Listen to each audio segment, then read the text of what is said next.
Menarik, karena hari ini kita berbicara tentang gereja, bangkit bersama menghidupi gereja.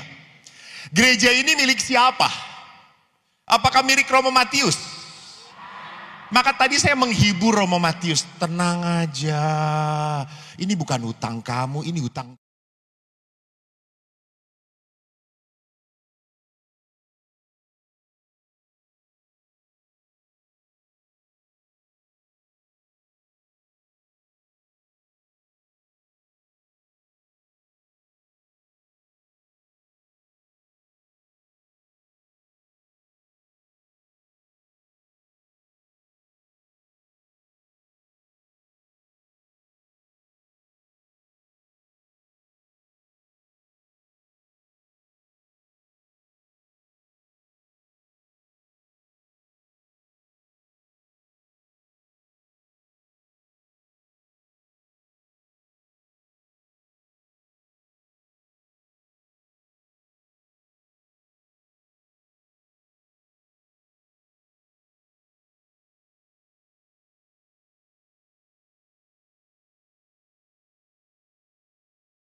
Jadi mari kita lihat, gereja itu adalah jemaat.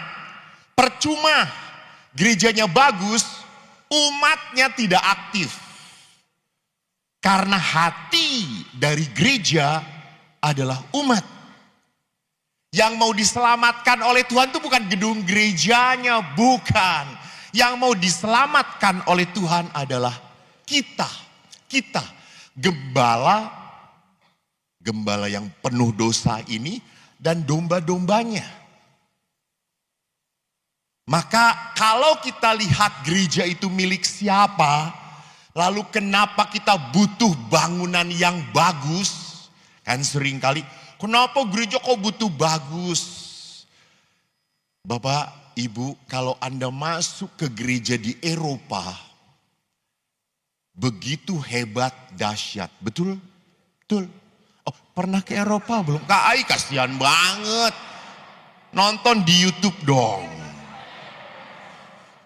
Tapi kemarin saya dengar Uskup Agung Singapura William Goh didatengin oleh salah seorang uskup dari Eropa. Lalu waktu ditanya, William Goh tanya kepada uskup itu, bagaimana keadaan gerejamu? Saya sedih. Minggu ini saya menutup 5 gereja. Menutup 5 gereja yang besar-besar itu. Karena apa? Tidak ada umat. Tidak ada umat. Beberapa biara besar OSC lahir di Belgia. Kami punya rumah induk. Dulu misionaris dari Eropa ke Asia.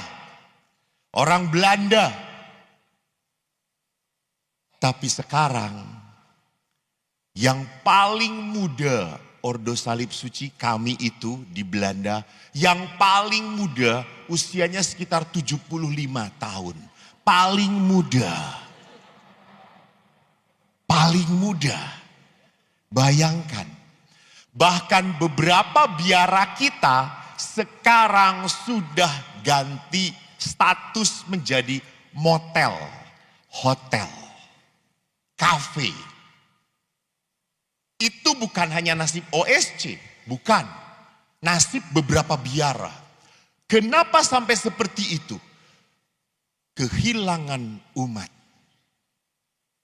Jadi kita harus sadar yang paling penting dalam gereja adalah siapa? Kita.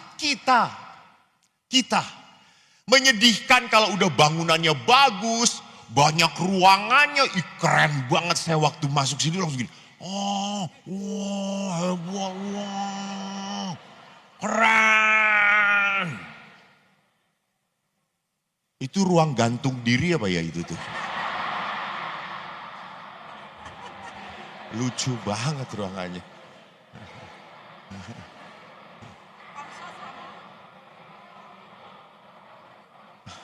Atau itu ruang untuk menghukum Romo Matius. Jadi kalau ruangannya banyak, lalu pada hari Sabtu Minggu nggak ada suara umat. Hei, ini rumah hantu, bukan rumah Tuhan. Saya waktu tugas di paroki itu hanya di Tebing Tinggi, Medan.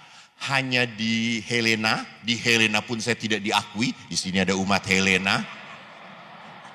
Karena saya datang, COVID datang coy. COVID is my best friend, you know. COVID datang 3 tahun, gereja tutup. Kalau nggak salah tuh Oktober, kok gereja dibuka, disahkan oleh Bapak Kardinal sudah boleh dibuka. November pindah. Maka tidak ada dalam sejarah Helena Eko ada di situ, tidak ada. Saya tugas di dua paroki itu, dan sebelumnya saya waktu pastoral saya bertugas di Cimahi. Itu paroki tentara. I like this parish. Itu anak-anak kalau habis sekolah, itu selalu mainnya di depan gereja. Main bola, anak-anak pesdinar, putra altar, putri altar, lari-lari, ada kegiatan bina iman, ada kegiatan katekese, ada latihan Wah, ini gereja, ini hidup. Memang namanya anak-anak. Kita sedang istirahat siang, dia teriak-teriak di depan gereja, di jendela kita. Romo, nggak boleh tidur, nggak boleh tidur. Oh asem mana ini kata saya.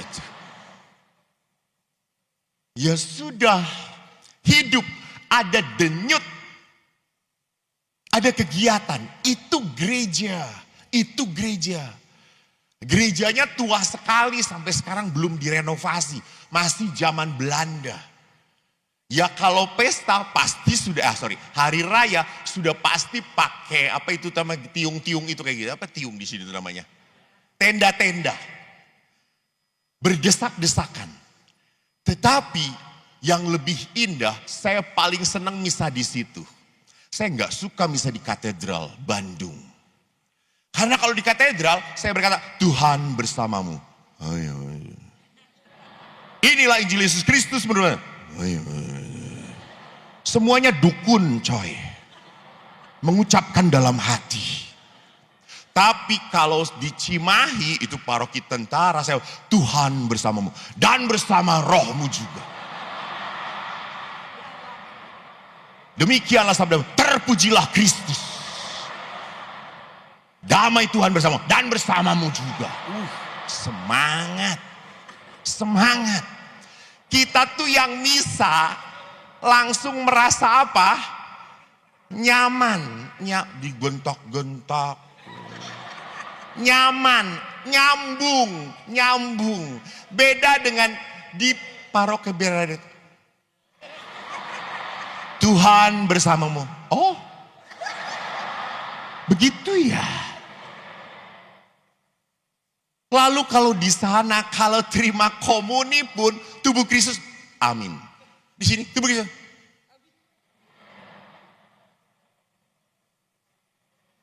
Diam. Tidak ada keterlibatan umat. Jadi saudara-saudari, gereja itu hidup karena umatnya hidup. Maka mari kita lihat beberapa hal yang patut kita renungkan. Karena saya mau berbicara tentang keluarga, karena keluarga adalah gereja basis ya, gereja mini, gereja kecil. Tapi juga kita harus belajar tentang gereja eklesia sebagai gereja paroki, parish. Kalau nggak salah Pak Budiman, tahun berapa ya? Tahun lalu ada moto Keuskupan Agung Jakarta itu terlibat dan menjadi berkat. Ya, tahun lalu ya kalau nggak salah. Motonya terlibat dan menjadi berkat. Ini ajakan. Terlibatlah. Nah, Bapak Paus next mempunyai keprihatinan, Bapak Paus Fransiskus. Kenapa punya keprihatinan sebagai seorang gembala utama pengganti Santo Petrus? Karena dunia ini dikuasai oleh 3 hal. 1, godaan. Kita punya godaan. Siapa yang menggoda kita? Iblis. Iblis. Iblis menggoda kita. Dan apakah di gereja iblis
lalu saya pesan soto.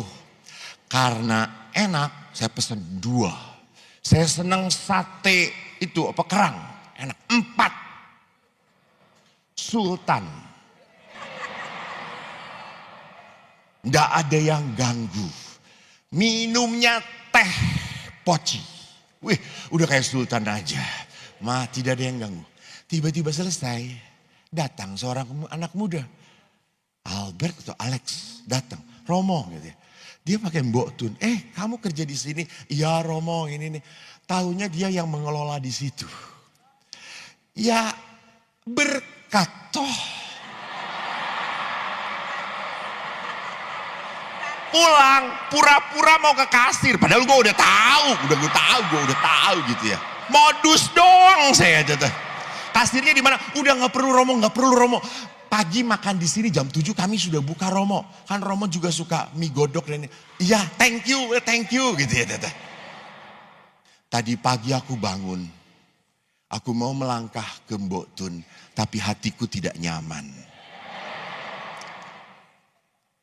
Nggak jadi aku. Kalau bayar sendiri saya nggak masalah. Saya tidak mau, jangan memanfaatkan kebaikan orang lain.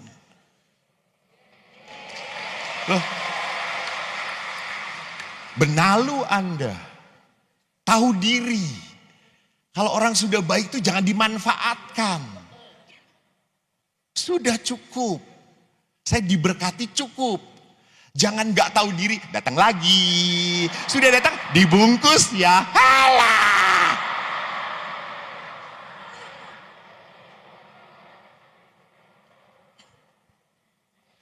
Lalu kita kembali kepada gereja.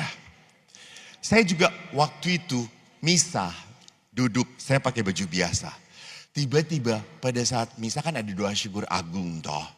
Lalu imam berkata, terimalah dan makanlah, inilah tubuhku yang diserahkan padamu. Itu bapak-bapak tuh begini. Sambil baca WA.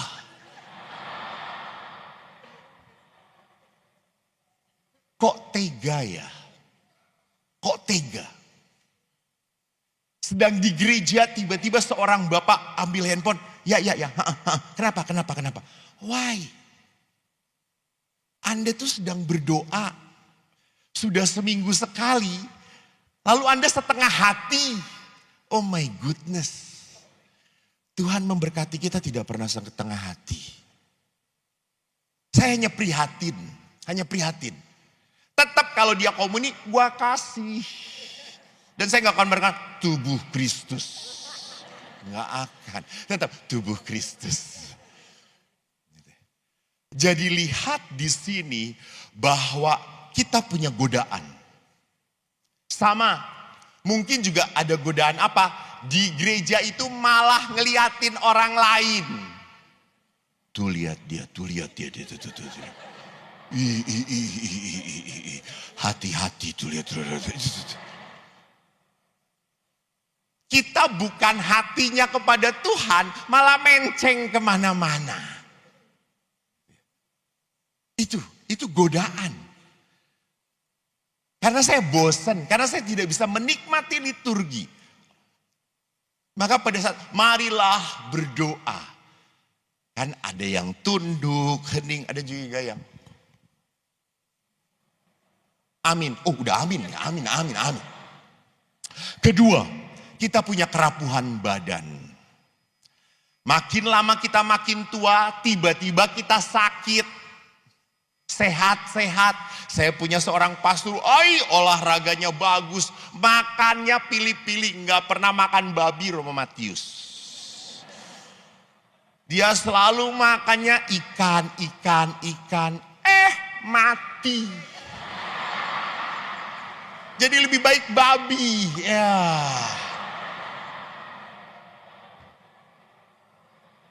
Dia jaga kesehatan gitu ya. Itulah kerapuhan tubuh kita. Yang ketiga, kita pun punya apa? Dosa. Kita jatuh pada apa? Pada cinta diri yang berkelebihan. Kita terlalu egois. Kita lebih mudah mengakui diri sendiri, kesalahan diri sendiri, atau cari-cari kesalahan orang lain. Saya pernah ikut misa. Kan misa itu kan ada konfiteor. Konfiteor itu saya mengaku. Ya tadi saya mengaku kepada Allah yang Maha Kuasa. Bahwa saya telah berdosa dengan pikiran dan perkataan. Dengan perbuatan dan kelalaian. Terus saya berdosa. Ibu ini di samping suaminya. Dia langsung, kamu berdosa. Kamu sungguh berdosa.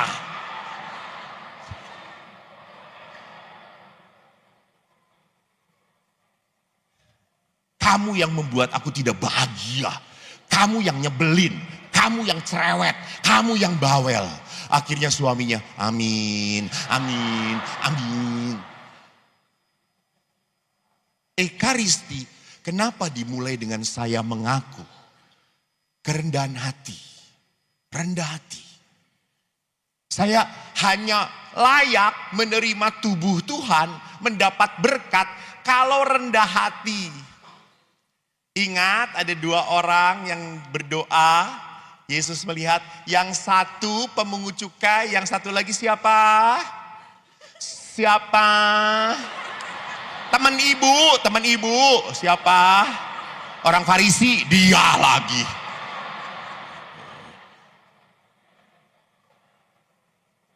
Orang Farisi dan pemungut cukai. Orang Farisi berkata apa? Saya berpuasa, saya pantang, saya membaca Taurat, saya sabat, saya ikutin. Apa yang kurang dari saya? Pemungut cukai itu berkata, aku berdosa, aku bersalah. Yesus berkata apa? Orang ini pulang sebagai orang yang dibenarkan Tuhan. Bu, Pak, jangan pernah menyombongkan karyamu di depan Tuhan.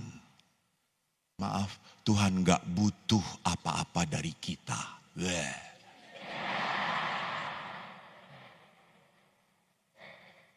Tuhan gak butuh. Yang butuh kolekte di sini bukan Tuhan. Pastor Matius.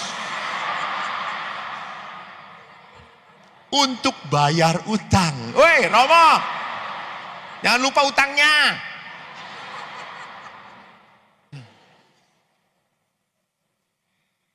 Jadi disitulah kenapa kita harus sadar bahwa saya itu dosa, saya lemah. Betul. Saya sebagai imam pun harus bergumul dengan kedosaan saya. Suster sudah senior ya, lebih tua dari saya pasti ya ini. Guru-guru. Suster sudah di usia seperti ini pun apakah masih bergumul dengan dosa atau tidak? Masih. Tidak ada yang tidak melawan, masih. Saya kalau misalnya disuruh milih, Romo lebih memilih memberi seminar atau duduk di Pratista diam tenang? Duduk di Pratista diam tenang. Daripada di sini melihat yang seperti ini. Lihat, saya pun sama bergumul. Jadi jangan pikir yang digoda tuh kita doang umat. Kata siapa? Imam pun sama. Saya waktu sekolah di Filipina sering cerita toh. Teman-teman saya cantik putih-putih. Kalau kuliah roknya di sini, ininya turun. Pak Budiman seneng gak ngeliat kayak gitu? Lu kalau bohong dicabut lo hatinya oleh Tuhan, nyawanya lo. Seneng? Masih manusia berarti ya. Senang. Saya setiap kuliah enggak pernah tidur. Dan enggak ada pelajaran yang masuk.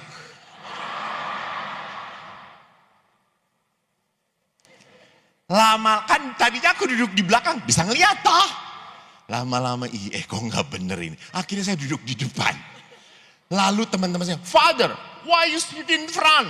You're the back, you're bigger. No. So many temptation, kata saya itu.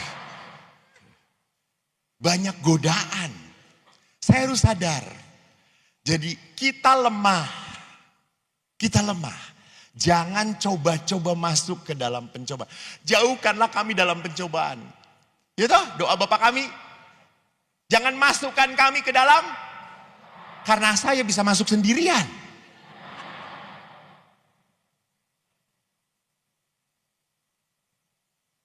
Next. Keprihatinan Bapak Paus ditulis dalam Evangelii Gaudium nomor 2.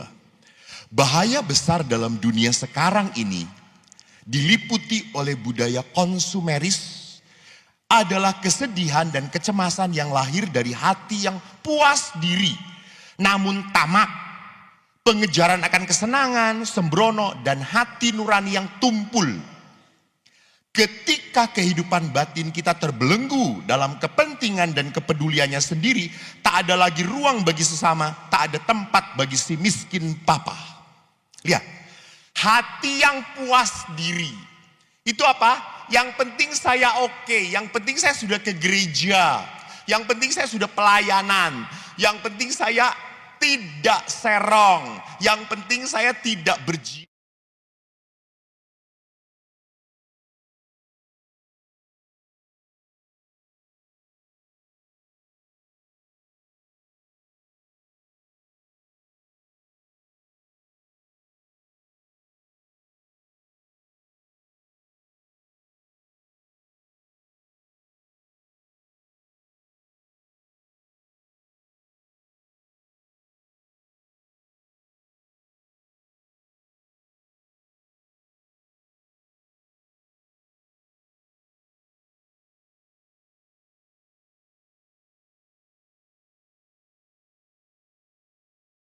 pakai jubah. Anak datang, ini pastor ya?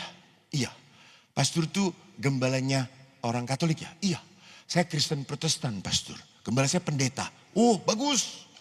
Pastor katanya tidak menikah ya? Iya. Pastor homo ya?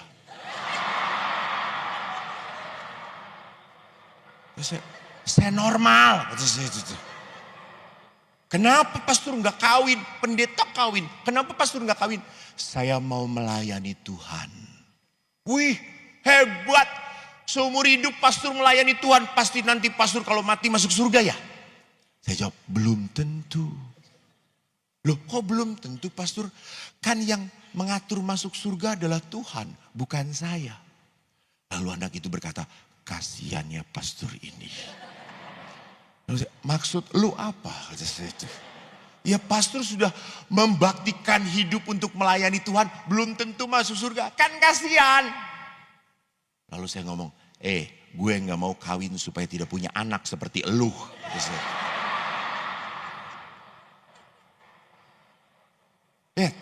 Lihat anak ini berpikir apa. Saya melayani supaya dapat pahala. Saya sibuk di gereja supaya mendapat pahala. Saya menjadi pastor supaya masuk surga. Kalau di surga cuma ketemu Pastor Matius, aduh gak jadi saya. Gak menarik surga hidup berdua dengan dia.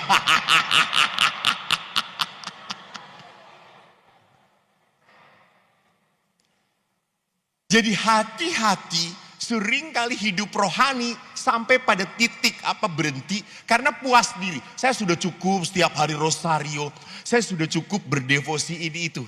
Itu puas diri. Yang kedua orang yang puas diri kadang-kadang hati nuraninya tumpul. Tidak berbelas kasih. Dia selalu ngejudge, menghakimi orang-orang yang tidak seperti dia.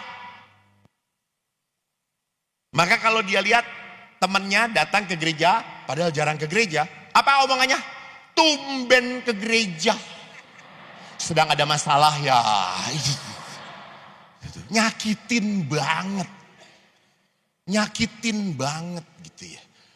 Ingat Bapak Ibu, kita tidak pernah dihadirkan ke dunia sebagai hakim. Bukan. Kita dihadirkan ke dunia sebagai orang yang dikatakan oleh Injil. Berbelas kasih. Maka kalau orang yang hati nuraninya peka, tidak punya keprihatinan, acuh, tak peduli. Next, suara Allah tidak lagi didengar, sukacita tidak lagi dirasakan, bahkan keinginan untuk berbuat baik pun menghilang. Bapak Ibu, ini bukan tulisan Romo Eko, ini tulisan Bapak Paus. Bapak Paus berkata prihatin, sekarang itu orang yang merasa bersalah padahal salah, sedikit sekali merasa bersalahnya. Saya tanya anak-anak juga, siapa yang menyontek? Hampir dari 50 anak retret, 60 angkat tangan. Karena ada yang dua-duanya. Nyontek dosa atau tidak nak? Nah jawabannya mereka tergantung. Kenapa tergantung? Ya tergantung, kalau ketahuan dosa, kalau enggak ya enggak. Kenapa kepekaan akan dosa menjadi berkurang? Karena seperti berjamaah. Yang lain juga kayak gitu kok. Yang lain juga kayak gitu kok. Ya udahlah, nggak apa-apa, it's okay. Dosa bareng-bareng. Itu. Maka perhatikan tempat pengampunan pun orang tuh kan tahun lalu ada tahun apa? Jubelium. Anda masuk apa? Jubelium diminta oleh gereja untuk memasuki apa? Nah itu lihat Porta Sancta sama. MC pun mengatakan Porta Sancta. Yang utama adalah memasuki sakramen pengampunan. Percuma. Anda bahkan ada 5 keuskupan pastor. Saya masuki. Terus gimana? Ya masih seperti ini. Karena lupa. Jubelium, memasuki pintu suci, syarat adalah memasuki sakramen pengampunan dulu. Baru masuk ke pintu suci. Pintu sucinya banyak dimasukin, sakramennya nggak mau. Karena yang di situ siapa? Gua kenal romonya. Gua tahu, nanti dia nginget-nginget, apalagi pasturnya masih muda. Namanya inisialnya M, gua kenal.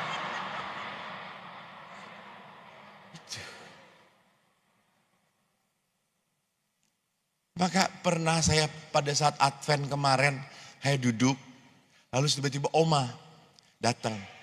Pastor, teriak-teriak lagi di situ. Ya Oma, mau pengampunan? Ya iyalah, ini kan zamannya pengampunan.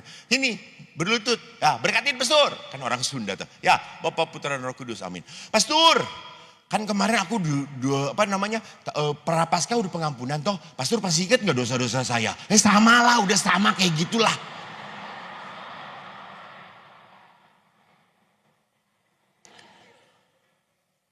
Bapak Ibu, Tuhan bukanlah Allah yang mengingat-ingat dosa. Bukan. Kan ada lagu toh yang sekarang sudah jarang dipakai. Hati-hati gunakan tanganmu. Hati-hati gunakan tanganmu. Allah Bapa di surga melihat yang di bawah. Lihat, tugas Tuhan mencari kesalahan kita. Edan Pak. No, bukan. Tuhan itu penuh belas kasih. Tuhan tidak pernah ingat-ingat. Maka sakramen pengampunan itu sakramen rekonsiliasi, perdamaian. Kedua, sukacita dari Tuhan tidak dirasakan lagi. Kenapa? Orang sekarang itu tidak cari damai, carinya puas, seneng. Puas, senang. Tidak cari damai. Maka kalau ada orang yang marah, langsung dilemparkan marahnya atau menahan diri? Langsung. Seorang bapak pernah berkata, Romo, saya tuh selalu salah di depan istri saya. Nggak pernah benar. Kata saya, betul Pak, karena istri adalah orang nomor 2 setelah Tuhan yang maha kuasa dan maha benar. Udah jangan dilawan Pak. Bapak, kalau Anda perang dengan istri dan Anda kalah, itu berarti Anda menangkan kerajaan surga. Dan di kerajaan surga jangan lupa Pak, bidadari 7 melayani Bapak. Jadi perhatikan, orang tuh cari puas, yang penting saya udah marah, pang. Demi kepuasan, bukan demi kedamaian. Bukan cari damai keluarga, tapi kan saya bener. Yang namanya marah tuh selalu merasa bener coy. Selalu merasa paling bener. Tapi masalahnya adalah berani nggak setelah mau marah, tenang dulu, tahan sih. Biar Roh Kudus menolong Anda. Kenapa saya harus menahan? Karena yang paling utama adalah kedamaian keluarga saya. Bukan yang paling utama adalah saya puas. Saya lego, kalau sudah marah tuh lego Romo. Oh kampret kata saya itu. Anda lego tapi Anda menyakiti. Anda merusak relasi. Anda merusak keluarga. Ingat, keluarga jadi tidak damai. Maka anak-anak pun sama. Anak-anak kenapa nggak suka di rumah? Karena selalu disalahkan. Dilihat, tuh deh kalau udah datang naruh itu sepatu, itu di situ, bukan di sini, di situ. Datang suami, tuh kan kalau masuk rumah jangan pakai sepatu, kotor, aku habis selesainya. Betul ibu-ibu? Ya, karena Anda nomor 2 setelah Tuhan Allah yang maha benar.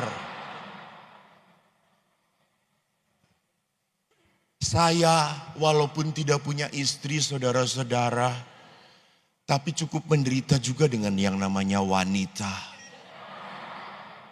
Suatu pagi di Helena itu kan kebunnya bagus. Saya kalau udah habis misa makan, paling seneng jalan diem di taman. Pagi-pagi, pas di taman ada seorang ibu datang. Langsung, Romo ini pagi-pagi sudah ngelamun. Pelayanan, jangan ngelamun aja gitu. Romo kok melamun, diem sendirian. Terus saya tuh diem aja, ya Tuhan. Baru 5 menit aja saya menderita.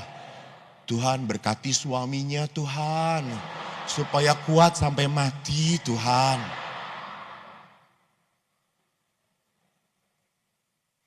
Satu minggu kemudian, pagi-pagi habis misa saya ditelepon oleh Siloam, ada yang minta perminyakan. Saya naik motor pergi, si ibu itu nongol coy, ya kok apes banget gue. Si ibu itu langsung ngomong, pagi-pagi udah keluyuran pastor ini. Bukan duduk berdoa, ya Allah gitu ya. Itu kalau ibu di depan saya udah saya tabrak biar mati kata saya itu tuh. Pasti bahagia suaminya juga gitu kata saya tuh. Orang terlalu mudah untuk apa? Puas. Yang penting kan ada di mulut diomongin. Please, please. Tidak selamanya yang Anda anggap benar adalah benar. Itu kan pikiran Anda. Anda tidak pernah tahu pikiran suamimu. Anda tidak pernah tahu pikiran pasanganmu. Coba saya kecil aja, hal kecil. Pinjam ya Bu. Ibu rajin bawa handphone, bawa kitab suci, rosario, surat perkawinan, dibawa semuanya.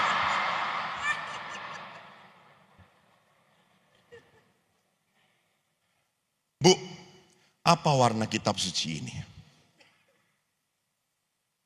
Kalau buta warna apa ya Bu? Susah ini ngomong gitu. Apa warna kitab suci ini?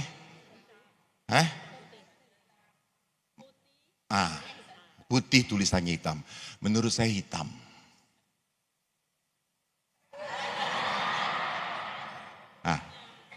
Betul atau tidak?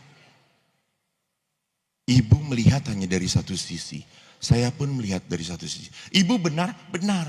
Tapi saya juga nggak salah. Itulah.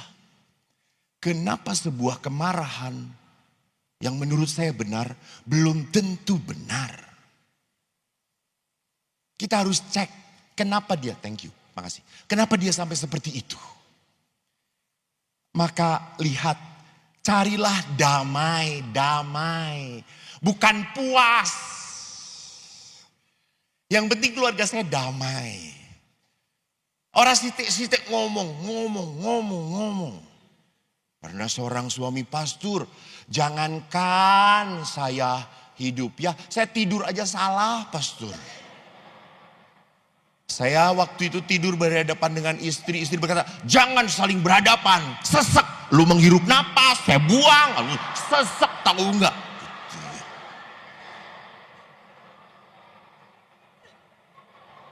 Lalu suaminya membaliklah, istrinya marah. Kamu istri sendiri tidur dikasih pantat ya. Tuh ini ya. Udah gak suka ya. Salah lagi pastor. Akhirnya saya terlentang begini tidurnya. Istri saya berkata, kamu tidur kayak orang mati. Dulu menakutkan, tahu gak? Salah lagi tidur. Terus gimana Pak? Akhirnya saya tidur di sofa, Romo. Gak ada yang mengeluh. Jadi, lihat, kita itu kalau sudah hidup bersama, jangan cari puas, cari damai. Ojo ngomong se, mbok mikir se. You know artinya, jangan ngomong dulu, tahan. Demi kedamaian. Pagi-pagi itu kan damai itu, bukan ribut gitu. Lihat tuh kan terlambat lagi. Kan saya udah ngomong terlambat lagi. Lalu datang anaknya, "Mama, ini di mana?" "Tuh kan tadi malam sudah ngomong, suruh siapkan." Nah, akhirnya kacau. Saya tinggal di biara, kembali lagi ke Pratista tuh berkat banget. Karena gak ada ibu-ibu. Biara tuh tenang sekali. Ada retret di samping kita di Mitra, ibu-ibu.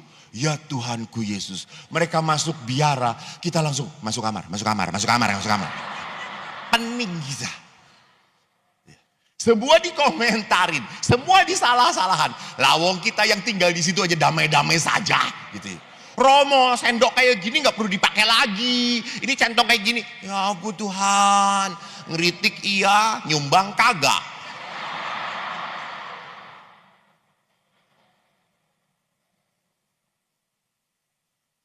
Maka keinginan berbuat baik pun menghilang. Mari kita lihat tanda, next. Tanda keprihatinan pertama di dalam keluarga.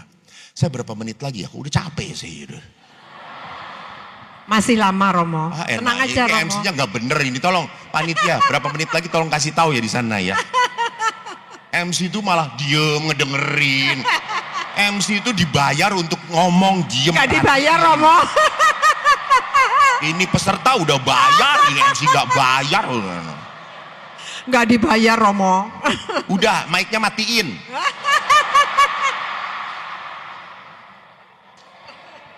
Mari kita lihat, kita lupakan MC, kita lihat tiada sukacita di tengah keluarga.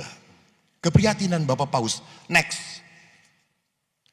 Ini selalu saya tayangkan di dalam Amoris Laetitia. Amoris Laetitia adalah sebuah surat dari Bapak Paus tahun 2016, seingat saya, judulnya Sukacita Kasih. No, Nathan, sebelumnya. Ya. Ketegangan yang timbul di dalam rumah tangga karena ada budaya individualistis yang berlebihan dan budaya kenikmatan. Itu tadi. Individualistis itu berarti apa? Ukurannya baik atau tidak itu saya. Keluarga ini baik atau tidak tergantung saya disenangkan atau tidak. Saya selalu ngomong kepada anak-anak sekolah. Nah, kamu tahu nggak guru favorit itu adalah guru yang tidak pernah ngasih ulangan, nggak pernah ngasih PR, nilainya murah, betul. Dia menjelaskan, kamu ngobrol dia nggak akan marah, betul. That is the top teacher, betul. Jadi yang menyenangkan. Terus saya ngomong, "Nak, kamu di rumah punya ibu kepo nggak?" Kepo banget. Lu mau nggak hidup tinggal di biara? Nanti saya minta izin kepada mamah kamu. Kamu tinggal di biara. Ada ruangan, gua kasih TV, gua kasih PlayStation di kamar lu. Lu mau sekolah enggak, terserah. Lu mau belajar enggak belajar, terserah. Enak banget ya pastor, ya itu ada pisau lu mau tusukin juga silahkan. Terserah. Lo kok gitu? Lu bukan anak gue. Lihat, hanya anak kecil adalah orang yang pusatnya diri sendiri. Saya bahagia. Maka perkawinan yang naik tingkat bukan memikirkan apakah saya bahagia atau tidak. Perkawinan yang naik tingkat adalah apakah suami saya bahagia atau tidak. Apakah anak-anak saya bahagia atau tidak. Merasa dilayani atau tidak. Kemarin saya ke dokter THT, seorang suami langsung ngomong, "Romo, telinga kanan saya budek." Terus saya langsung ngomong, "Bapak kalau tidur istri di sebelah kanan ya." Betul Romo, betul. Karena dia gak pernah saya dengerin, pas saya tidur dia ngomong terus. Budek Romo.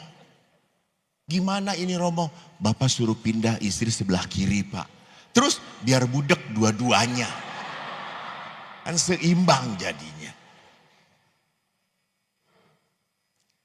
Jadi perhatikan di sini budaya individualistis adalah saya. Saya berusaha tinggal di biara. Saya tugas di rumah retret. Walaupun saya kemarin baru dari Surabaya, lalu saya pulang 4 hari, lalu pergi ke Jakarta, lalu nanti persiapan lagi pergi jauh lagi. Saya 4 hari di Pratista, ada retret anak-anak SD. Ya saya ngasih retret. Saya ngasih retret anak-anak SD. Walaupun saya sudah capek keluar kota tugas, tapi tugas utama saya ngasih retret. Saya tidak mau, sorry ya gue udah capek. No, emang cuma lu yang capek. Mereka juga capek. Jangan takut capek ibu-ibu kalau mau hidup. Jangan selalu khawatir saya gak bisa tidur. Tenang, nanti juga tidur selama-lamanya. Loh iya toh, emang ibu kagak akan? Itu, artinya apa? Kalau gak mau capek, jangan kawin. Sendirian saja. Sendirian saja. Tapi nanti hidup Anda tidak ada artinya. Tidak ada artinya. Satu hal, saya menjelang 30 tahun imamat, saya berpikir, apa sih yang paling saya takutkan dalam hidup saya? Saya takut menjadi pastor yang tidak ada gunanya. Itu paling saya takutkan. Jadi pastor gak ada gunanya. Sedih saya. Ngapain? Sudah sejak SMP saya tidak pacaran. Lalu setelah jadi pastor tidak ada gunanya. Modar saya.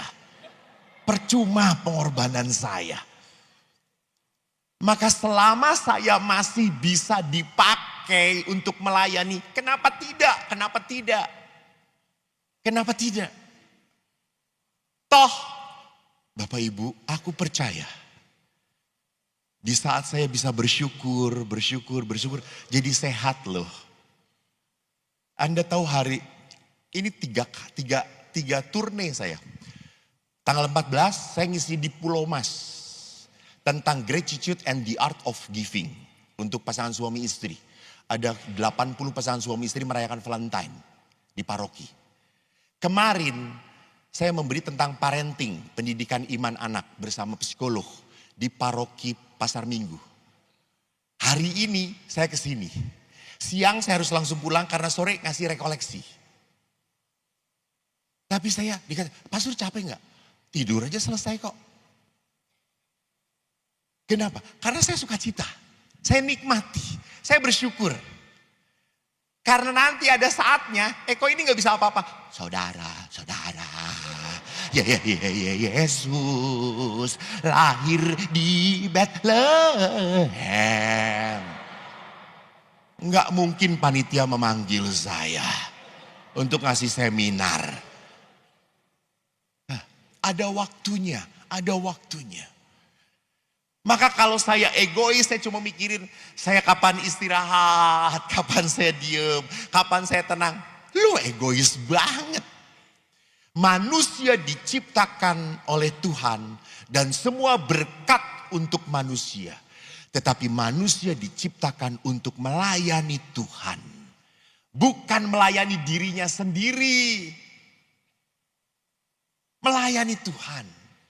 Dan Tuhan itu nyata dalam diri siapa? Dalam diri siapa? Dalam diri siapa? Sesama ngaco. Pasangan hidup. Bukan sesama. Dengerin. Jangan ngeracunin yang salah. Maka perkawinan disebut sakramen.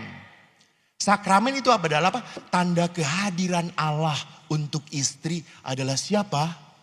Suami. Dan kehadiran Allah untuk suami siapa? Istri. Itu. Jadi saya tidak akan gagal menghadirkan Tuhan kalau cuma individu, egois. Next, maka lihat seringkali, apalagi di keluarga muda, ini sudah dikatakan oleh Bapak Paus. Next, mengatakan apa? Sebagian orang mencintai dengan mementingkan diri sendiri dan mudah berubah. Seperti seorang anak. Kalau marah, sedikit-sedikit cerai. Cerai. Balikin aku ke mamaku.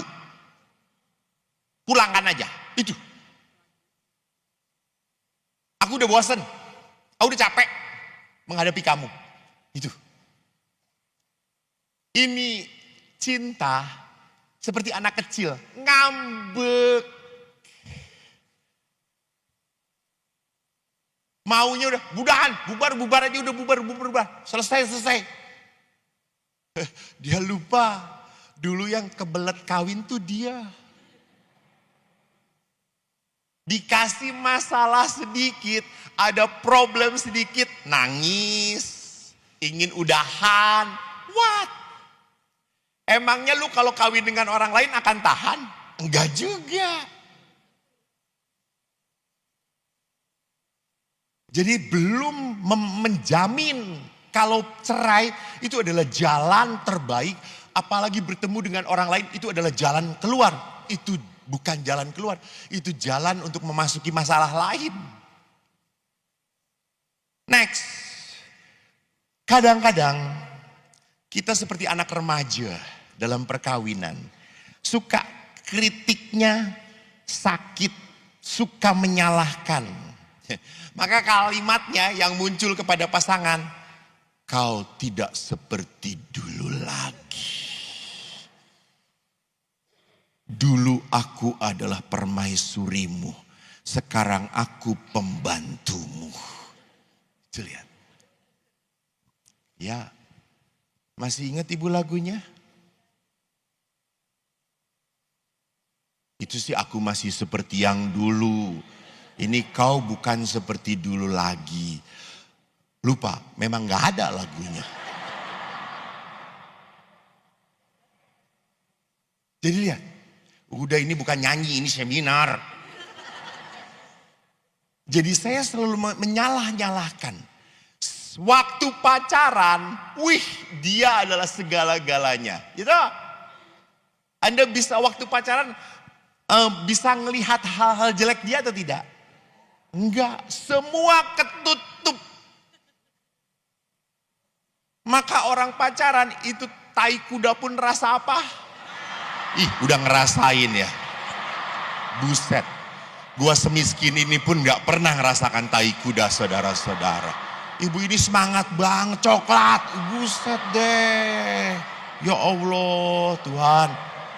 Saya dulu berpikir saya orang miskin, rupanya ada yang lebih miskin, saudara-saudara. Karena namanya jatuh cinta, blind, buta. Kita ngebet banget, ingin banget. Tapi kemarin dalam seminar juga bagus. Setelah menikah langsung ngomongnya apa? Saya tuh kawin seperti beli kucing dalam karung. Udah gitu kucingnya kucing garong lagi. Tuh lihat. Aneh. Lu kan sudah bersama-sama. Kenapa seperti beli kucing dalam karung? Maka setelah perkawinan, kita banyak sekali melihat kelemahan-kelemahan pasangan kita. Ya atau tidak? Itu. Langsung. Wah dia itu kayak gini, Romo dia kayak gitu. Makanya kalau perempuan itu pintar ngurutin kelemahan pasangannya. Ada litani penderitaan.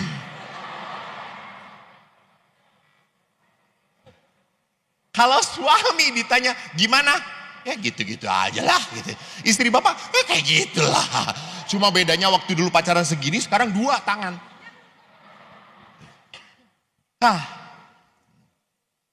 Jadi kita harus sadar. Kenapa sampai seperti titik itu? Perkawinan sampai titik kejenuhan. Bosan. Maka butuh sekali apa? Perkawinan itu revitalisasi. Ada marriage encounter. Ada couple for Christ. Ada retret pasutri. Romo Joni itu membuat retret 6 tempayan. Kami dengan psikolog itu membuat retret growth, gratitude, and the art of love. Jadi gereja menyiapkan sarananya. Anda menikah itu tidak langsung pinter mencintai. Enggak, serba salah. Gua pikir dia mau ini, taunya enggak. Karena perempuan dan laki-laki beda. Perempuan itu perlu banget dipuji perasaannya. Dipuji apa? Dipuji kecantikannya. Betul. Gue sering memuji ibu-ibu, apa akibatnya? Makanan mengalir coy. Suaminya diberi masakan yang selatih 7 hari 7 malam diangetin terus. Saya selalu masakan baru. Ibu-ibu sebesar apapun akan saya selalu katakan, langsing banget ibu, wow sekarang tambah kecil. Oh Romo ini bisa aja. Bu kok makin muda ya bu, oh Romo. Besok babi lagi ya Romo, iya bu. Maka saya selalu ngomong kepada OMK. Di sini ada OMK? Coba. Ibu Ada Romo. Oh ada toh OMK kan panitia OMK. Di belakang. Panitia Halo, OMK. Di belakang OMK. Ya. Gua kasih resep ya, gua kasih resep untuk kalian. Kan karena di sini saya lihat wajah-wajah yang sudah di diskon gitu ya. Beli 1 dapat 2. OMK 1. Kamu harus pakai prinsip dalam mau menikah. Koleksi, seleksi, resepsi. Lu harus koleksi dulu. Koleksi itu bukan pacarannya koleksi, berteman dulu. Karena kalau pacaran semuanya bohong. Betul, tapi kalau berteman asli banget. Maka kalau pacaran lu buka mata. Lu buka mata, bener gak kayak gitu? Tipu-tipu enggak? Lihat gimana dia memperlakukan orang tuanya, nanti dia akan memperlakukan kamu seperti itu. Gimana dia memperlakukan orang kecil, nanti dia pun akan memperlakukan kamu seperti itu. Gimana dia marah, lu lihat. Tapi kalau setelah kawin, jangan buka mata, merem aja. Karena kalau buka mata pening. Sudah cukup, duduk lagi OMK. Tidur lagi. Maka Pak, Bu, itu kalau sudah kawin, ya sudahlah anggap cincai. Hau cepu, udah cel. Enak rapenak, ya pangan. Sudah, tidak ada pilihan lain toh. Anda ngelihat surat perkawinan Anda. Apakah tertulis ada kadaluarsanya? Nggak ada, sampai mati. Maka saya lihat beberapa laki-laki itu sudah mati sebelum waktunya gitu.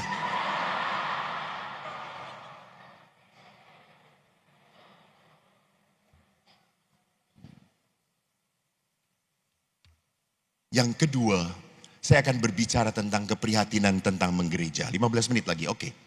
Next. Keprihatinan iman, kecewa, sakit hati. Beberapa umat sakit hati. Entah oleh pelayan yang lain, entah oleh umat lain. Lalu tidak mau ke gereja lagi. Selama pasturnya di sini gua nggak akan ke gereja. Dia lupa ke gereja dia mau ketemu Tuhan atau ketemu pasturnya. Saya tidak pernah aktif lagi di gereja. Lupa dia. Pastur itu alatnya Tuhan. Yang paling utama tuh siapa? Gede banget Yesusnya. Maaf Yesus, kami masih utang untuk membeli engkau Yesus.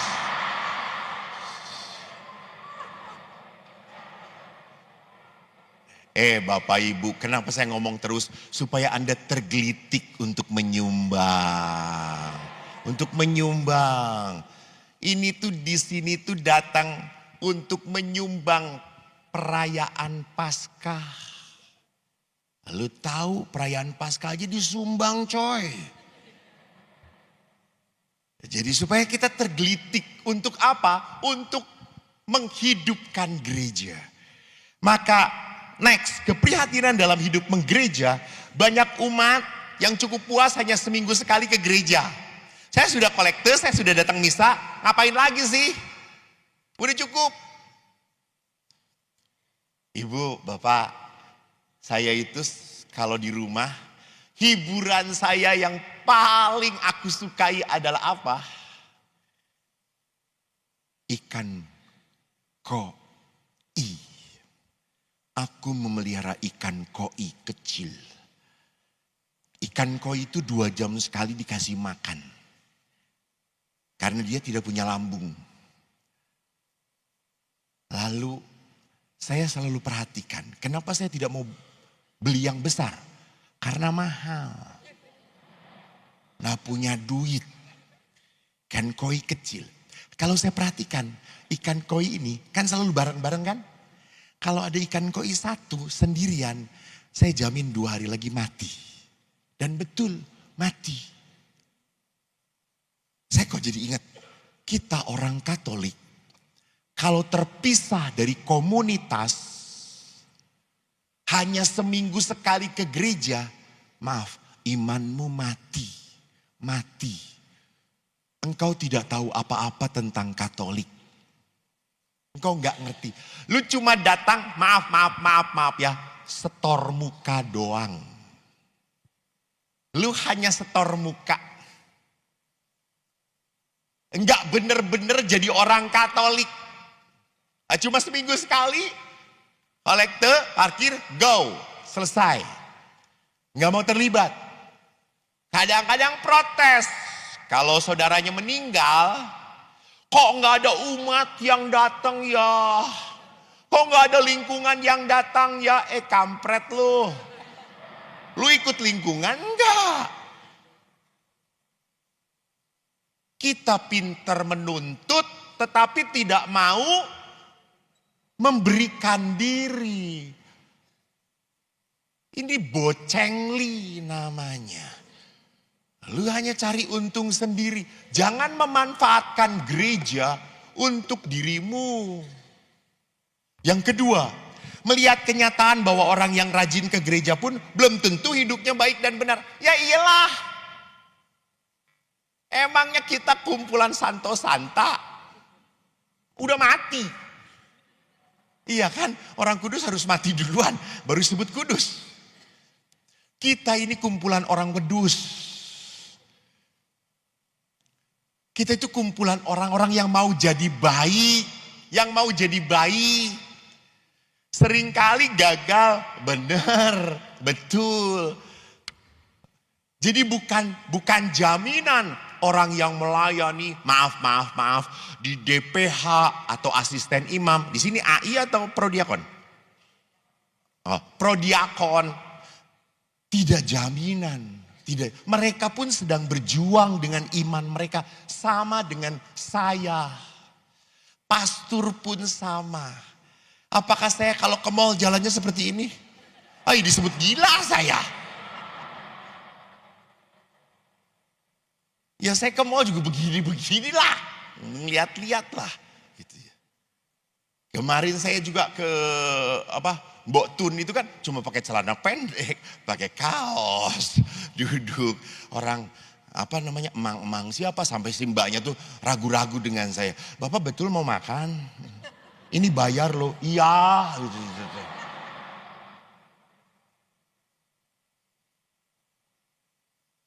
Kita sama orang yang sedang berjuang. 3, tata peribadatannya kurang hidup, kurang menarik. Ya, memang dalam ekaristi apalagi ya kalau udah misa. Terus umatnya tuh pagi-pagi jam 6. Kan banyak oma opa toh. Lalu nyanyi, saudara, mari semua hadaplah. Betul, seperti orang mau menghadap kematian itu. Ini hari raya kok seperti misa requiem gitu ya. Emang lagu-lagu di gereja seringkali ya datar-datarnya beda dengan lagu-lagu persekutuan. Sebab Tuhan baik, sebab Tuhan baik. Wah, kasih setiamu besar selama-lamanya.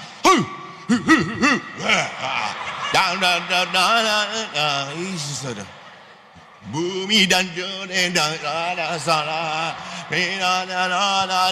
gembira. Saya sedang kerasukan roh jahat. Pastor, lagu gereja tuh harus kayak gitu. Oi, persekutuan doa boleh, liturgi tidak boleh. Karena liturgi itu apa? Mau memuliakan Tuhan. Menyenangkan Tuhan. Bukan menyenangkan saya. Mengerti? Jadi kalau kan dalam Ekaristi kita merayakan Yesus yang tersalib. Tapi juga bukan hanya Yesus yang tersalib, kita juga tersalib. Iya. Jadi kalau khotbah, pastor tidak dimengerti panjang, itu salib penderitaan atau bukan? Salib penderitaan atau bukan? Bagus, cocok Ekaristi. Pas. Jadi Anda harusnya bahagia. Ih, makin nyebelin nih gitu ya. Tuhan terima kasih. Ini makin diberkati. Selama menerima. Gitu ya. Bukan jengkelnya.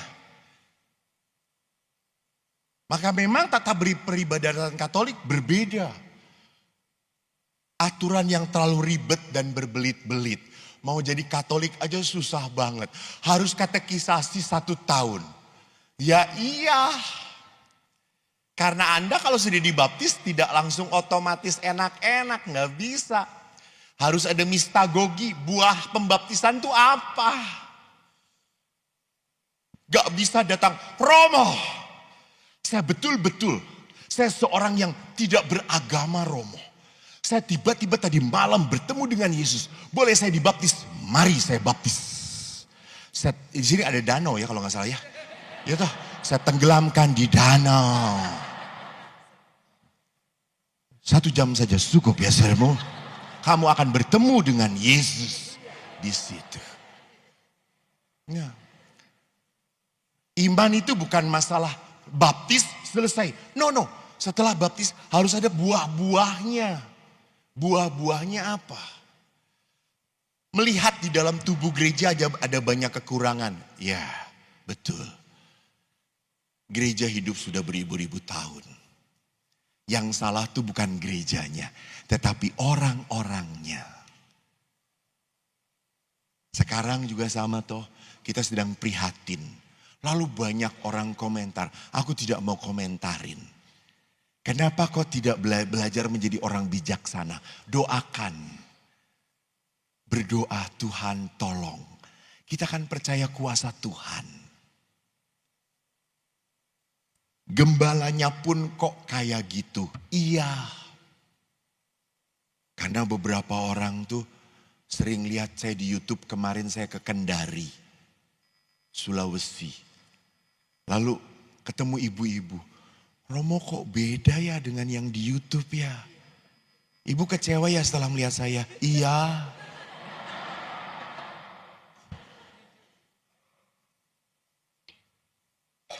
Jadi sekali lagi jangan pernah mengagungkan seorang imam pun. Jangan pernah. Karena imam itu pun suatu saat akan gagal, jatuh. Betul. Jangan cari-cari ingin potret dengan Romo Eko lalu sebarin. Nggak perlu. Kemarin seorang ibu maksa anak-anaknya. Ayo foto dengan Romo, foto dengan Romo. Si anak tuh bingung. Dia foto terpaksa. Setelah itu, siapa mah? Siapa? Dia pikir saya artis Korea. Saya artis Afrika. Kata saya itu tuh.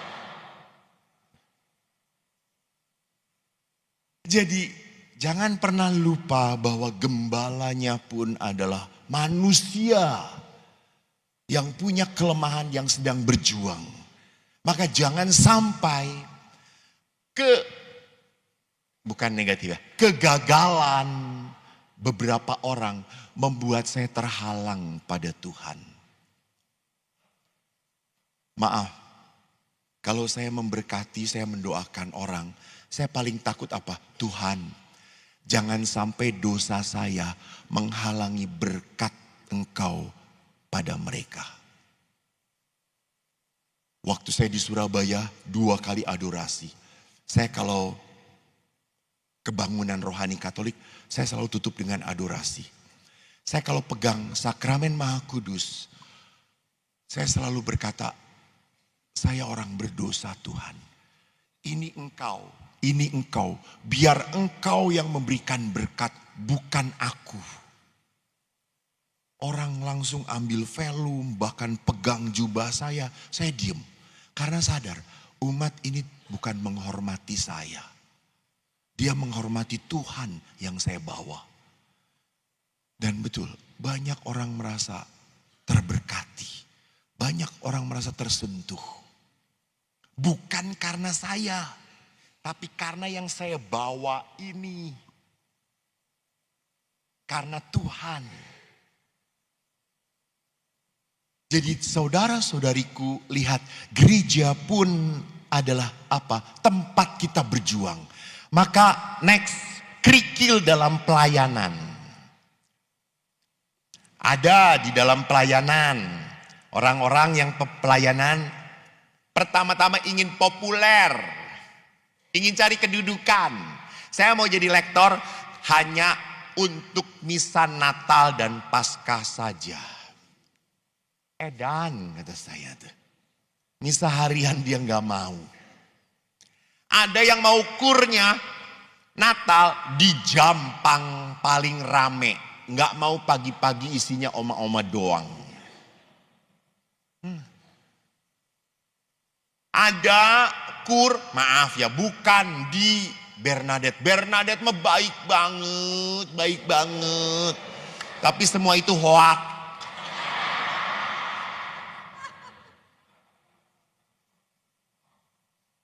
Pasturnya lupa terima kasih sama kur. Pekurnya tersinggung, tidak mau tugas lagi. Allah Tuhanku Yesus. Ya Allah. Kayak gitu aja diributin. Kenapa kalau Pak Pasturnya lupa, nanti setelah umat bubar, pegangkan ada mic tuh di tempat kur. Terima kasih untuk kur yang sudah melayani. Udah ngomong aja sendiri gitu. Itu. Ada orang yang tersinggung tidak diakui pelayanannya.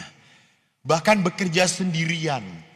Bahkan pelayanan menjadi sebuah persaingan. Tidak mau, kan bagus Keuskupan Agung Jakarta itu harus kolaborasi. Komisi keluarga dengan ME. Komisi kateketik dengan komisi liturgi. Kolaborasi. Ada yang gak mau. Nanti kita gak terkenal. Hai Allah Tuhan. Kamu tuh melayani diri kamu atau melayani Tuhan? Dalam pelayanan itu yang harus lebih mulia adalah Tuhan. Bukan komisi, bukan seksi Anda. Bukan. Tuhan. Maka di tengah segala keprihatinan ada tantangan menarik. Next. It's better to light a candle than to curse the darkness. Daripada kita mengeluh terus, lebih baik kita apa? Lakukan yang bisa kita lakukan. Light a candle. Nyalakan sebuah lilin. Kalau memang gelap, nyalakan sebuah lilin. Maka saudara-saudari, modal utama dan pertama dalam pelayanan adalah apa? Next, kasih Allah. Dalam Injil Yohanes dikatakan, karena Tuhan begitu mengasihi dunia, Dia serahkan anak laki-lakinya yang tunggal, sehingga barang siapa percaya padanya tidak akan binasa, melainkan memiliki hidup kekal. Jadi sumber pelayanan adalah karena Tuhan sudah mencintai saya. Kenapa saya melayani? Tuhan tuh sudah memberkati saya. Banyak orang loh, kemarin saya ketemu dengan seorang ibu yang sudah kanker, sampai maaf gundul. Lalu dia pelayanan, merasa diberi kesempatan hidup yang kedua oleh Tuhan untuk melayani. Ada seorang bapak yang juga pelayanan, setelah mobilnya tabrakan, supirnya meninggal, bapak ini satu-satunya yang selamat. Lalu melayani. Apakah harus seperti itu dulu sebelum pelayanan? Anda tiba-tiba sedang mandi kesetrum. Semua barang terbakar, Anda enggak. Dilindungi oleh Superman. Lalu pelayanan, enggak perlu. Enggak perlu. Enggak perlu harus lewat peristiwa-peristiwa yang sensasional. Allah mencintai kita. Allah mengasihi kita. Ini modal utama dalam pelayanan. Dan bukan hanya modal, ini adalah tujuan cara kita mencintai Tuhan adalah apa? Pelayanan. Maka Bapak Paus pun next mengatakan, Allah mencintai manusia, itulah langkah pertama Tuhan dalam hidup kita. Memberkati. Maka bagus dalam surat 1 Yohanes next. Allah adalah kasih. Kalau Allah adalah kasih, Allah itu tidak pernah bisa tidak mengasihi. Maka dalam surat pertama Rasul Paulus kepada jemaat di Korintus, ada iman, harapan, kasih. Mana yang lebih utama? Mana yang lebih utama? Kasih. Kenapa? Ulangi apa Pak?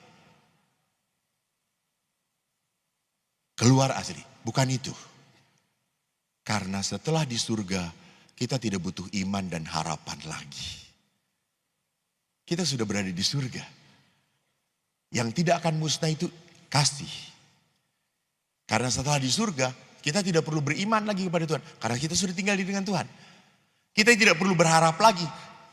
Kenapa? Karena kita sudah sampai. Hanya kasih yang tinggal di situ. Maka Allah adalah kasih. Tindakan Allah cuma apa? Mengasihi. Kasih Allah berubah enggak? Sebelum saya berdosa dan sesudah saya berdosa. Berubah atau tidak? Berubah atau tidak? Itu hebatnya. Itu hebatnya. Kalau di sini pas misa ngantuk, baru awal juga udah. Di sini kusyuk, semua tunduk.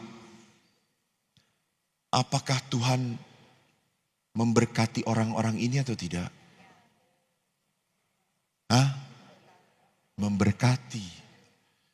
Hanya damai berkat itu lebih dirasakan oleh orang-orang yang menyiapkan diri.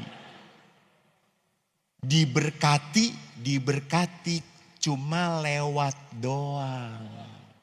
Kalau yang ini diberkati dan tinggal dalam hatinya.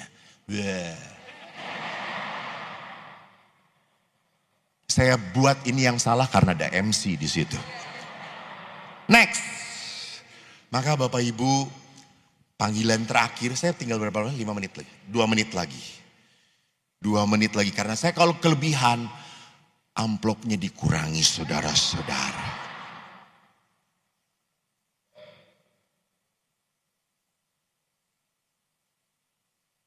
Terakhir. Saya mau minta evangelical community. Next. Di mana sih orangnya? Terus.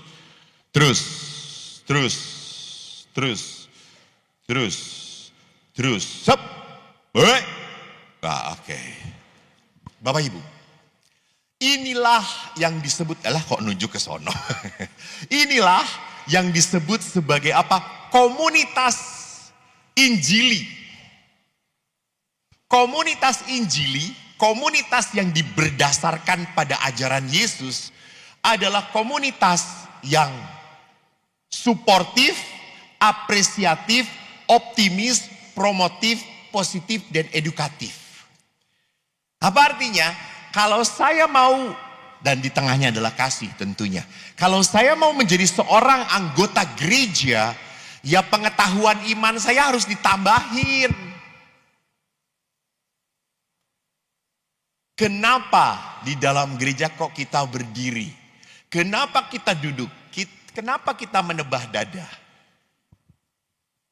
Kenapa kita berkata amin? Itu ada maksudnya semuanya. Maka harus belajar. Iman itu tidak langsung pinter waktu Anda dibaptis. Ora. Terima kasih Bapak Ibu. Anda datang ke seminar ini karena Anda mencintai iman gereja Anda. Anda ingin tumbuh. Dan jujur, pandemi itu berkat Tuhan loh. Benar. Karena setelah pandemi, YouTube tentang pendidikan gereja Katolik banyak banget. Anda kalau mau kitab suci dijelaskan dengan baik dan keren banget. This is Father Joseph. Wow, bagus. Baca. Kalau Anda mau mendengar khotbah yang bagus banget, Monsinyur Antonius Subianto Bunyamin. Saingan saya. Besti. Kalau Anda mau baca tentang Katolik, yang ajaran Katolik, buka Katolisitas. Bagus. Bener ajarannya. Kita punya tempatnya. Berkembang. Alah, mana ini lagi? Berkembanglah. Lalu apa? Be positif. Jangan selalu apa? Menghina gereja. Oi, Anda sudah dibaptis. Anda tinggal jadi gereja Katolik. Jangan menghina iman kita. Anda pun sama toh. Anda dalam keluarga. Apakah Anda akan ngomongin tentang kelemahan keluarga Anda?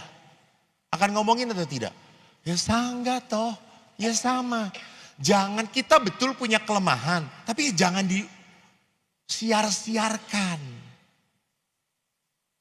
Oke, kita tangani. Jangan digoreng.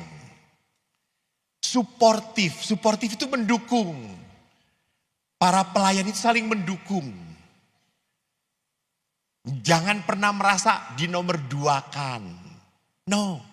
Kita harus saling mendukung. Sama di keluarga juga. Support suami Anda. Walaupun memang kelihatan blow on. Betul. Iya kan kadang-kadang. Bu gimana suami bu? Kayak gitu Romo. Plola plolo plonga plongo. Orang ngerti opo.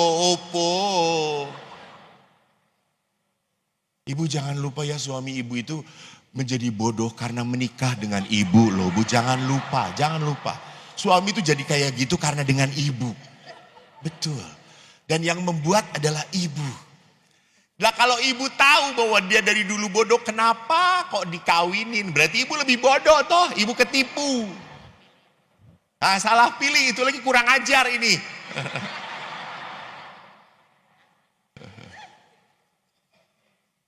Jadi perhatikan support pasangan Anda. Puji pasangan Anda. Kalau suami Anda ngasih uang seberapapun, katakan, besar banget, wow. Puji. Walaupun hati ini berasa kurang. Tapi dari mulut please ngomong, wah makasih. Kalau lihat suami tiba-tiba nyapu, dipuji, jangan tumben nyapu. Hebatnya. Wow bagus Bapak meringankan tugas saya. Itu. Kalau mobil menjadi bersih karena dicuci oleh suami Anda, jangan ngomong, wih bersih nggak ada kerjaan ya, nyuci mobil ya. Pujilah. Istri Anda Pak, tolong kalau istri Anda ngomong terus, dengerin. Nggak perlu reaksi, cukup reaksi cuma,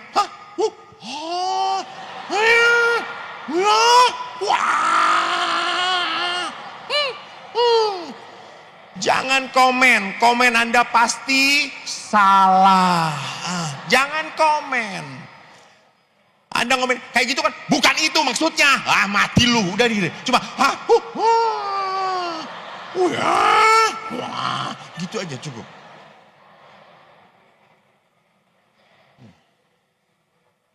Dan kalau Anda di tempat baru, bapak-bapak, Anda harus siap jadi fotografer untuk istri Anda.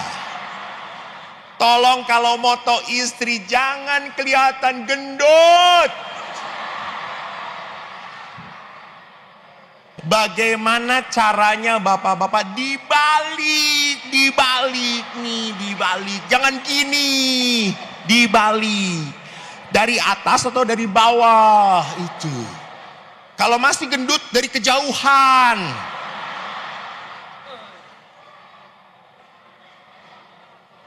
Harus siap. Pak, saya juga capek, Pak. Kalau dengan ibu-ibu dipotret, ini salah, sayanya gendut. Ya Allah, memang gendut, kata saya.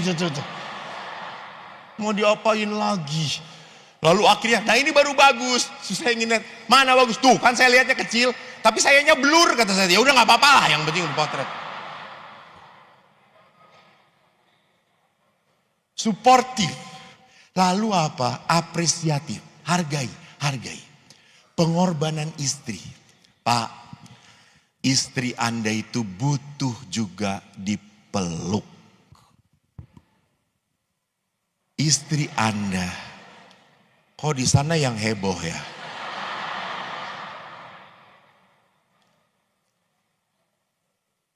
Istri Anda perlu disayang. Jangan hanya memeluk istri, memegang istri karena ada maunya untuk hubungan seksualitas saja. Bukan. Bukan itu. Jadi jangan, mami, Pasti istri akan berkata, apaan sih? Enggak. Sedang ada tamu. Kalau enggak, masuk angin.